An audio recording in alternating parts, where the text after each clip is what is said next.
పాకిస్తాన్ని ఇన్నాళ్ళు మనం పాకిస్తాన్గానే గుర్తించాం, కానీ ఇప్పుడు పూర్తిగా ఫేకిస్తాన్గా మారిపోయింది.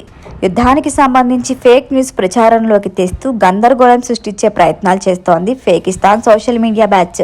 స్వయాన ఆ దేశ రక్షణ మంత్రి కూడా ఫేక్ న్యూస్తో తన పరువు తానే తీసుకుంటున్నారు. భారత్కి చెందిన 5 ఫైటర్ జెట్స్ని కూల్చేశామంటూ పాక్ రక్షణ మంత్రి ఖవాజా ఆసిఫ్ ఇటీవల ఒక న్యూస్ ఛానల్ ఇంటర్వ్యూలో బీరాలు పలికారు. కూల్చేసేందుకు సాక్ష్యం ఏదైనా ఉందా అని యాంకర్ ప్రశ్నిస్తే నీళ్లు నమిలారు. సోషల్ మీడియాలో దానికి సంబంధించిన వీడియోలు ఉన్నాయి కదా అని ఎదురు ప్రశ్నించారు ఆయన. సోషల్ మీడియా వీడియోలు సాక్ష్యాధారాలు ఎందుకు అవుతాయని సదరు యాంకర్ మరొక ప్రశ్న వేస్తే రక్షణ మంత్రి వద్ద ఆన్సర్ లేదు. తాజాగా పాకిస్తాన్ మరొక ఫేక్ న్యూస్ స్ప్రెడ్ చేస్తోంది. భారత్కి చెందిన సుఖోయ్ యుద్ధ విమానాన్ని POK సమీపంలో కూల్చేశామని, పైలట్ని సజీవంగా పట్టుకున్నామని చెప్పుకుంటోంది. ఇది కూడా తప్పుడు వార్తే. భారత మీడియా ఈ ఫేక్ న్యూస్ని ఎండగడుతోంది. 2014లో మహారాష్ట్రలో సుఖోయ్ యుద్ధ విమానం కూలిపోయినప్పటి ఫోటోని ఇప్పుడు వైరల్ చేస్తూ ఆపరేషన్ సింధూర్ని తాము అడ్డుకున్నామంటూ చంకలు గుద్దుకుంటోంది పాక్. ఫ్యాక్ట్ చెక్లో అది ఫేక్ న్యూస్ అని తేలటంతో పాక్ బండారం బయటపడింది. ఆపరేషన్ సింధూర్ అని ఇండియా మొదలు పెడితే దాన్ని తట్టుకోవటం చేతకాక ఆపరేషన్ ఫేక్ న్యూస్ అంటూ పాకిస్తాన్ ఓ కొత్త ప్లాన్ అమలు చేస్తోంది. పాకిస్తాన్ ప్రభుత్వమే ఈ ఫేక్ న్యూస్ ప్రచారంలోకి తీసుకొచ్చింది.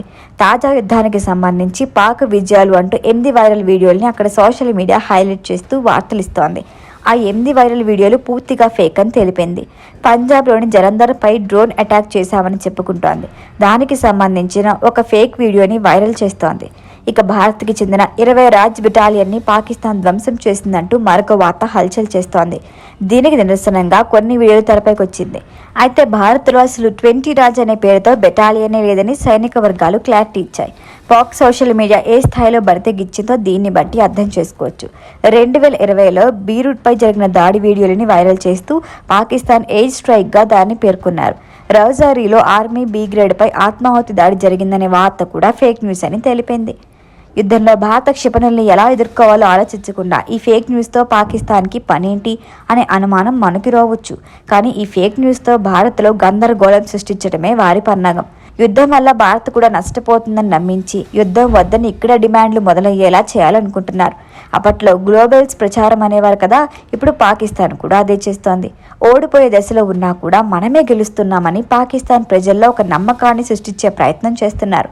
అదే సమయంలో అంతర్జాతీయ పాక్ కూడా ధీటైన జవాబు ఇస్తుందని ఇంప్రెషన్ కలిగించబోతున్నారు.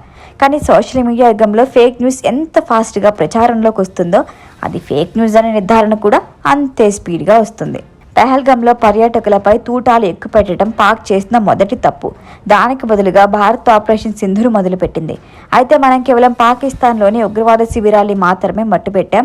సైనిక శిబిరాలు, పౌరుల ఆవాసాలపై భారత్ ఒక్క క్షిపణి కూడా ప్రయోగించలేదు. కానీ పాకిస్తాన్ మాత్రం తమ సైనిక శిబిరాల్ని టార్గెట్ చేస్తూ డ్రోన్లు పంపించింది.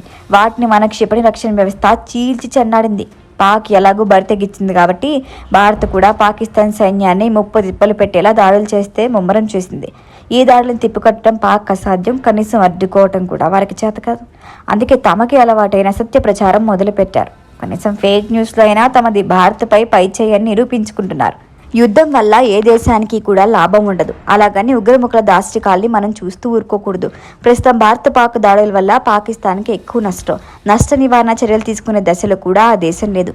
అందుకే ఇలా కబుర్లతో కాలక్షేపం చేస్తోంది. భారత యుద్ధ విమానాల్ని కూల్చేశామని ఫేక్ న్యూస్ ప్రచారం చేసుకుని సంబరపడుతోంది.